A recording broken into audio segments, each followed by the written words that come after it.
श्री स्वामी समर्थ. दरवर्षी माघ महिन्यातील कृष्ण पक्षातील चतुर्दशीला महाशिवरात्र ही साजरी केली जाते. यावर्षी पंचांगानुसार महाशिवरात्री फाल्गुन कृष्ण चतुर्दशी तिथी 26 फेब्रुवारी रोजी सकाळी 11:08 ते 27 फेब्रुवारी रोजी सकाळी 8:54 आहे. पूजा मुहूर्त पाहिले तर महाशिवरात्री बुधवारी 26 फेब्रुवारी रोजी आहेत. महाशिवरात्रीचा उपवास आणि पूजा त्याच दिवशी होईल. आपण वर्षभरामध्ये जितके काही सोमवार करतो किंवा महादेवाची जीही काही व्रत वैकल्य वर्षभरामध्ये करतो त्या सगळ्या व्रताचं पुण्य आपल्याला फक्त एक महाशिवरात्रीचे व्रत केल्यामुळे मिळते. त्यामुळे प्रत्येकानेच महाशिवरात्रीचे व्रत हे आवर्जून केले पाहिजे. ज्या मुलामुलींचा विवाह होण्यामध्ये अडचण येत आहे त्यांनी देखील महाशिवरात्रीचे व्रत करावे. यामुळे लवकरच त्यांना मनासारखा जोडीदार मिळू शकतो. तसेच सौभाग्यवती महिलांनी हे व्रत केल्यास सौभाग्य अखंड राहते अशी देखील मान्यता आहे.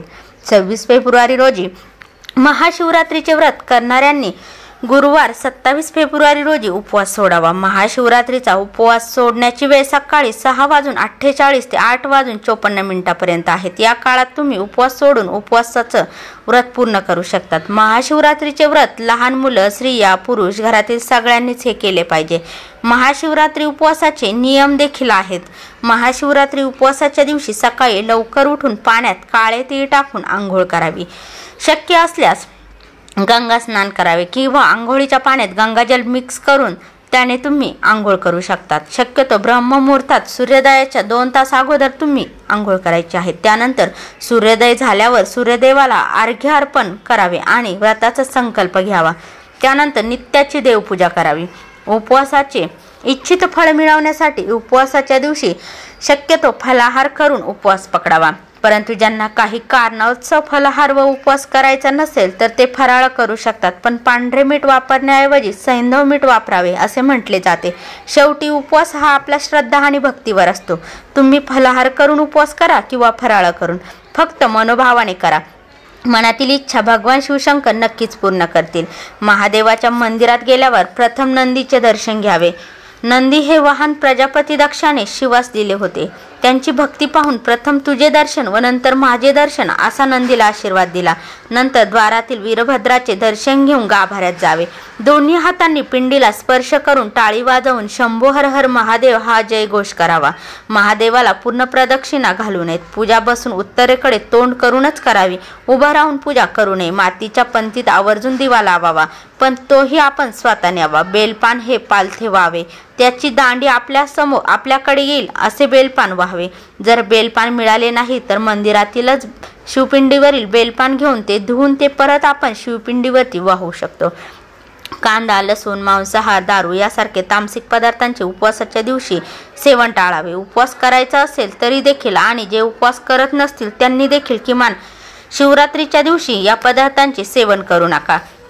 उपवासाच्या दिवशी दिवसभर भगवान शिवांची मनोभावाने आराधना करावी. या दिवशी महामृत्युंजय मंत्राचा देखील जप करावा.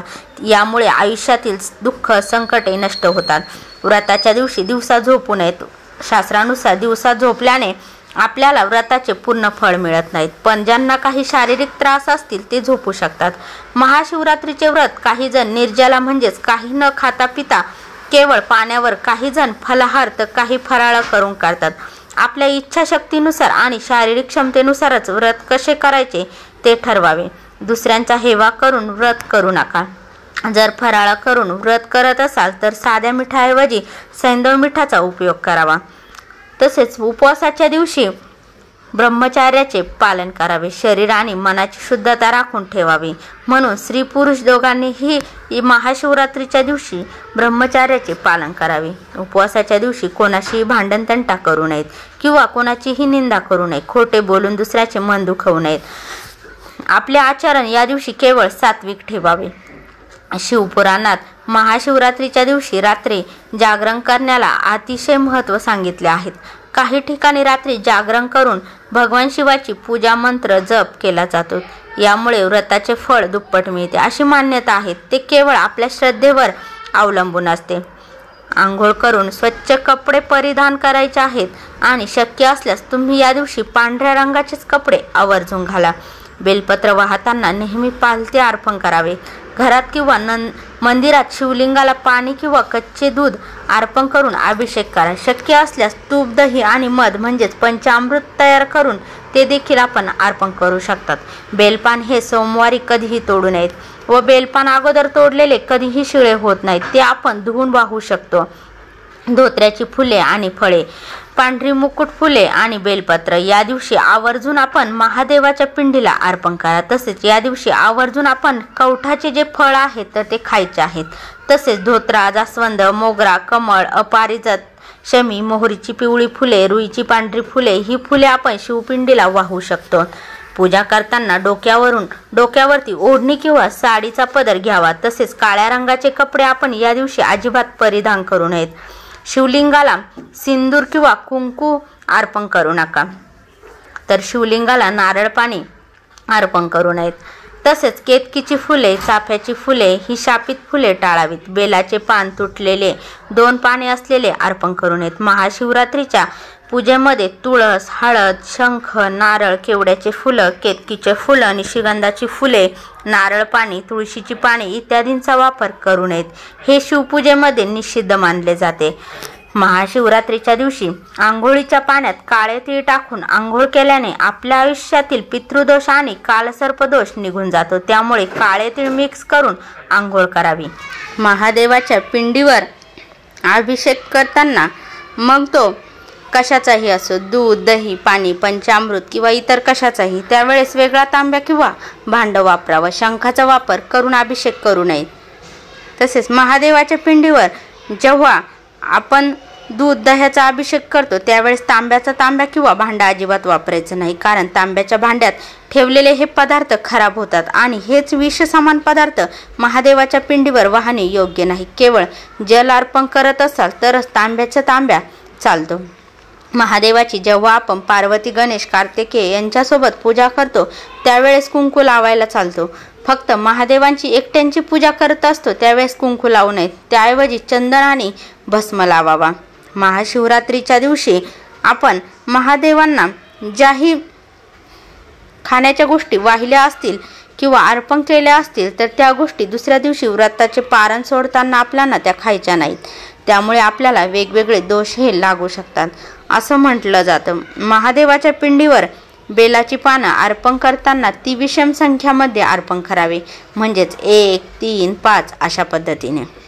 महाशिवरात्रीच्या दिवशी मासिक पाळी सुतक असेल तर आपण पूजा करू नका. दुसऱ्यांकडून कथा ऐकली तरी चालते.